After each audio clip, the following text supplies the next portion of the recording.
Dans la vallée de la Dordogne, la noix est la reine des vergers. À eux seuls, les nuciculteurs lotois en produisent 3800 tonnes. Un fruit plébiscité pour ses bienfaits, mais dont le prix d'achat aux producteurs ne cesse de baisser. Nos coûts de production ne sont plus couverts par le prix de vente de nos produits. Et de ce fait, on arrive à un moment où on travaille à perte.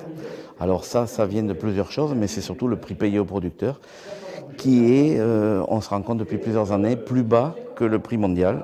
Philippe Jardel exploite 50 hectares de noyers. Il a fait de la production nucicole son activité principale. C'est donc son unique source de revenus, des revenus qui n'ont jamais été aussi bas. Depuis 2014, la noix française n'a jamais atteint le prix du cours mondial. C'est un manque à gagner qui peut aller de 30 à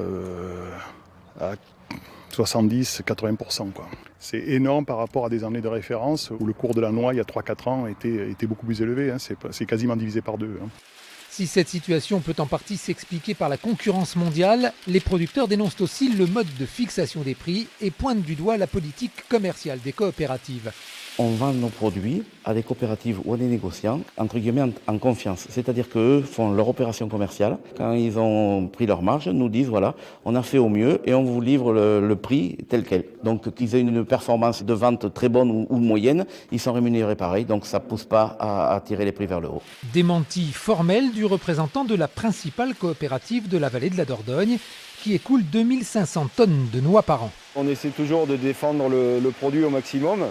Après, notre gros souci aujourd'hui, c'est plus la qualité des noix depuis 2-3 ans qui s'est détériorée que la concurrence étrangère.